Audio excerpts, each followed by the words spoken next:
pequena glândula tem um papel determinante no metabolismo do nosso corpo. A tireoide produz hormônios que influenciam praticamente todos os outros órgãos e, por isso mesmo, quando tem problemas, pode dar origem a uma série de sintomas. Para falar sobre esse assunto, Cidadania convidou a médica Ana Paula Ribeiro, membro da Sociedade Brasileira de Endocrinologia e Metabologia. Ana Paula, seja bem-vinda. Obrigada, Paulo. Que tamanho tem a tireoide e o que ela representa para o nosso corpo em termos de volume, de peso? A tireoide, ela é uma pequena glândula que, em formato de borboleta, que se situa aqui na região anterior do pescoço, né? Ela, apesar do pequeno tamanho dessa glândula, é uma glândula que tem uma importância essencial em todas as fases do ciclo de vida do ser humano. Desde do período embrionário, né, para o feto, até a idade adulta e a velhice, né, podendo causar graves problemas quando acometida, como retardo mental, principalmente quando acomete o feto, né, durante o período embrionário, e no caso na velhice, né, ela é uma das causas, para você ter uma ideia, de demência em pacientes idosos, demência reversível em pacientes idosos. Então é uma glândula cujos hormônios têm um papel essencial em todas as fases da vida. Que hormônios são esses e o que eles fazem no nosso organismo? Por que eles mexem tanto com o metabolismo da gente? São dois os hormônios principais produzidos pela tireoide, o T3 e o T4, sobretudo o T3. Eles vão regular todo o metabolismo energético do nosso organismo, né? Então, por exemplo, durante o período fetal, eles vão orquestrar, né, a formação de vários órgãos, sobretudo do sistema nervoso central, a ramificação dos dendritos, né, a formação, mielinização das fibras nervosas, papel importantíssimo na formação aí cerebral, maturação do esqueleto, desenvolvimento, crescimento, né? Uma pessoa que não tem o hormônio tireoidiano, né, além do retardo mental, ela não cresce de forma adequada, né? Então nós temos aí quadros críticos, como por exemplo o cretinismo, né, acometendo crianças. Mas isso ainda na primeira infância, na primeira né? infância, exatamente. Até os 2 anos de idade, se eu tiver deficiência do hormônio tireoidiano, eu tenho risco de retardo mental.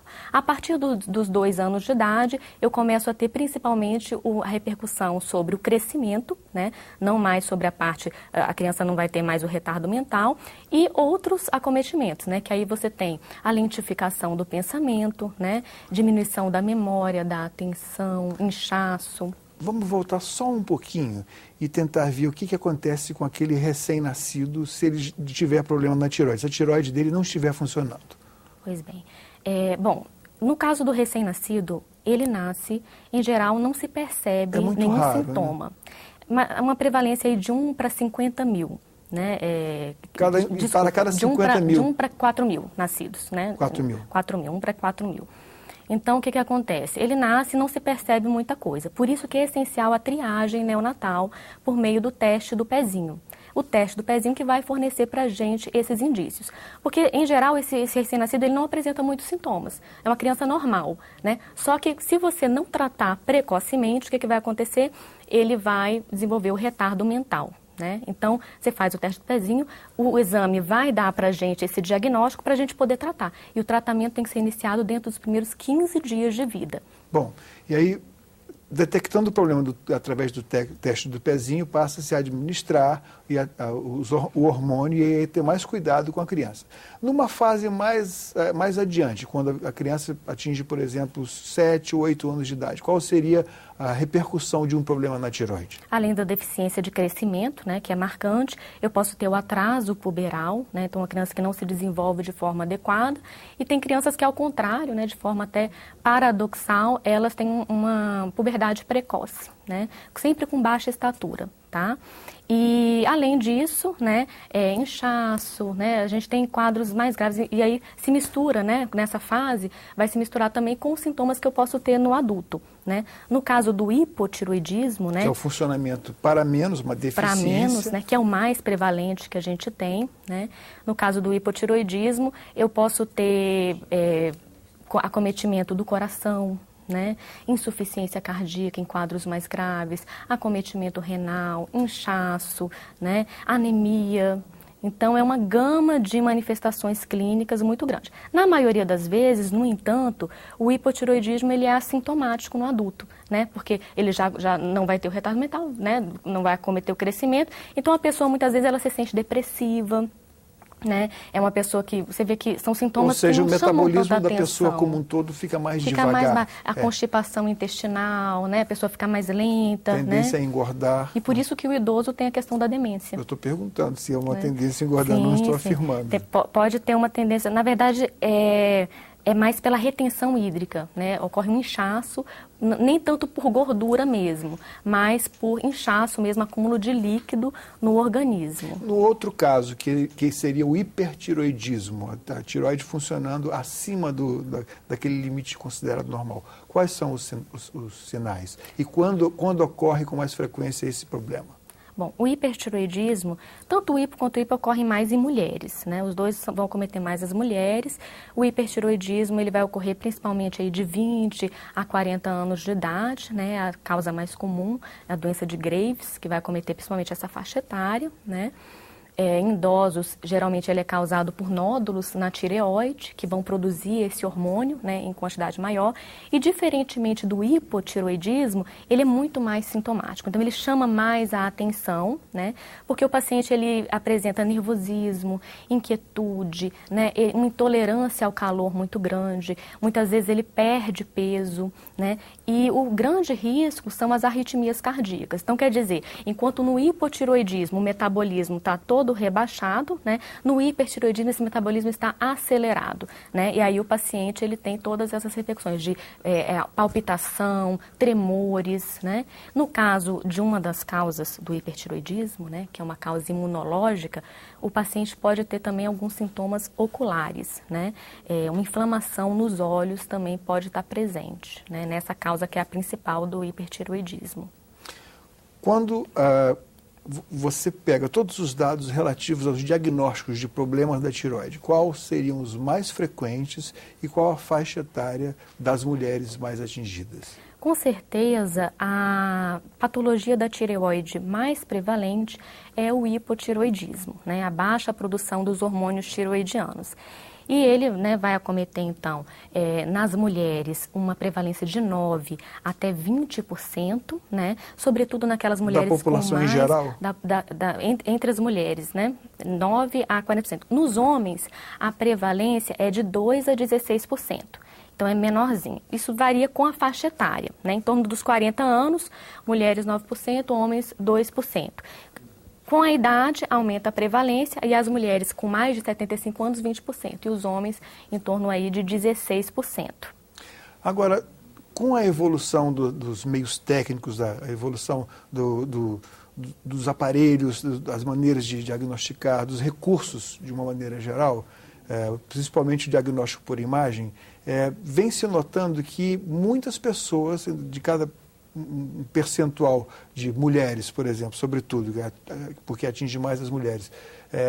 Há muitos casos em que a tireoide não tem uma constituição normal, tem nódulos e que não representa doença, é verdade isso? Sim.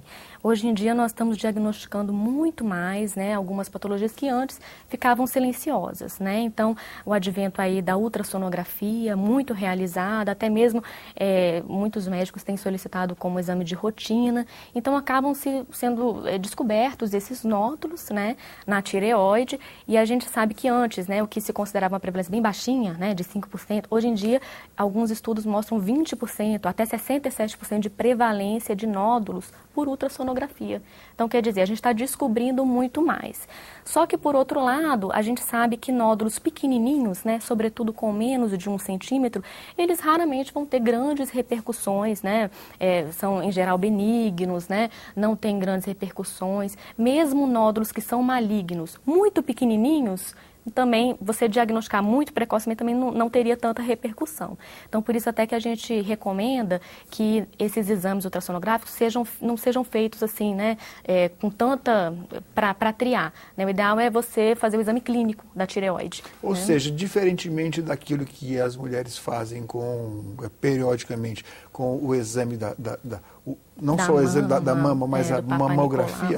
No caso da tireoide não há essa indicação, porque a possibilidade de achar um nódulo e de ser a pessoa levar um susto, digamos assim, ter uma confrontação com algo que possa ser perigoso, não é tão frequente assim. No caso de maligno, ele tende a crescer e se tornar palpável. Então, o ideal é o exame só palpação da tireoide. Entendeu? Mas não é qualquer pessoa que pode o ideal é uma pessoa palpar, treinada. porque, na verdade, a mulher ela é incentivada, inclusive, a fazer o autoexame da mama. Mas no caso da tireoide isso não funciona, porque é muito difícil palpar, né? Exatamente. O ideal é um profissional, realmente. A prevalência dos nódulos de malignidade é de 5 a 10%, quando o nódulo ele é identificado. De 5 a 10% de todos os nódulos que são encontrados. Ou seja, de cada 100 nódulos encontrados, apenas 5 ou no máximo 10 serão malignos. Isso. E aí ainda assim me parece que dependendo da idade da mulher, me corrija se eu estiver errado mais uma vez, mesmo sendo diagnosticado um câncer de tireoide, existem meios para tratar e esses cânceres não são de uma malignidade, de uma evolução tão rápida quanto outros cânceres. Exatamente. São cânceres em geral, né? Um bom prognóstico, são cânceres que têm um bom prognóstico, né? E, na realidade, o que acontece? Aqui em questão a triagem, né, desses pacientes. A gente recomenda a triagem com exame, na verdade, não para o câncer, mas para o hipotireoidismo, que todas as mulheres, 40 anos para cima, devam fazer o exame pela prevalência alta do hipotireoidismo. Né? E no caso dos nódulos, uma vez que teve palpação, né, teve identificação, aí a gente vai fazer o acompanhamento desses nódulos. Mas mesmo que seja diagnosticado um câncer, o prognóstico costuma ser um prognóstico muito bom. Agora, existem casos também em que a tireoide, por um mecanismo que o corpo não reconhece uma parte de si mesmo, ele destrói algumas células da tireoide, levando a um processo que os médicos chamam de autoimune, né, que levam a uma certa perda de função, que seria o hipotireoidismo. Que casos são esses e são frequentes? A questão do sistema imunológico causando a doença? Sim, que seria a tireoidite, que vocês chamam com aquele nome do japonês. O Hashimoto, tireoidite de Hashimoto. Então, as duas principais causas, tanto do hipotireoidismo quanto do hipertireoidismo, são doenças imunológicas, né? Então, na verdade, o organismo produz anticorpos contra a tireoide, né? Esses anticorpos, eles podem destruir a glândula, né? No caso da tireoidite de Hashimoto, e eles podem estimular a glândula, no caso da doença de Graves, levar ao hipertireoidismo. Então, nos dois casos, são casos em que eu tenho anticorpos, a gente não sabe por que isso acontece, por que o organismo começa a produzir anticorpos contra a glândula tireoide, mas essa é a principal causa das doenças da tireoide. Existem casos em que não é necessário operar a tireoide? Sim, com certeza. São mais frequentes do que aqueles em que a cirurgia está indicada. O hipotireoidismo, por exemplo, que é a patologia mais prevalente, tratado com medicação. O paciente vai usar uma medicação todos os dias, o resto da vida. Essa medicação seria o próprio hormônio, né? O próprio hormônio tireoidiano. No caso do hipertireoidismo, a gente tem medicações, né?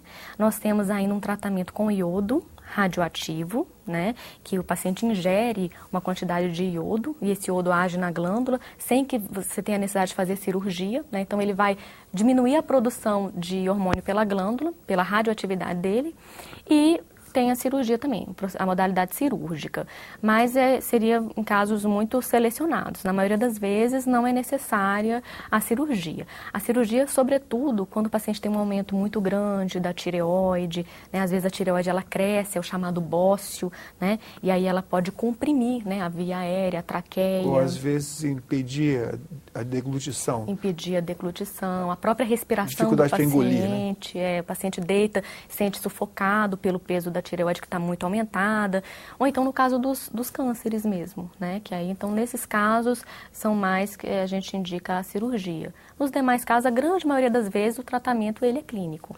Existe alguma correlação entre o problema da tireoide se manifestar e um trauma emocional?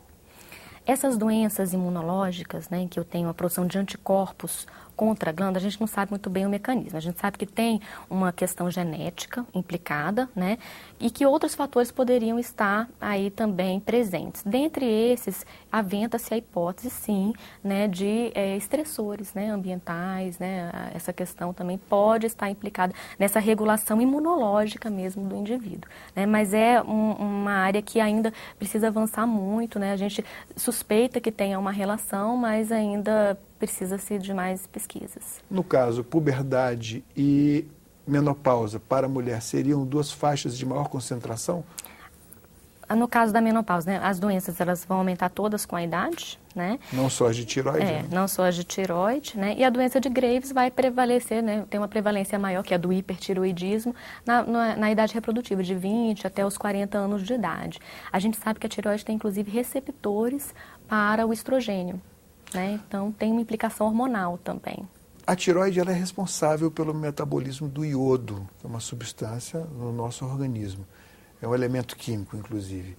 E por isso mesmo, antigamente, quando havia uma incidência muito grande, principalmente no interior, do bócio, aquele aumento da glândula tireoide, depois se acrescentou o iodo no sal. E agora, como uma medida do governo, se não me engano, do Ministério da Saúde, veio a reduzir a quantidade do iodo no sal de cozinha. O que você pensa disso? Então, o que acontece? A iodação do sal é uma medida extremamente importante, né?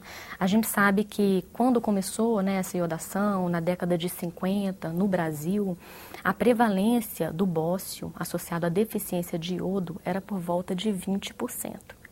No ano de 2000 já baixou essa prevalência para em torno de 1,4%.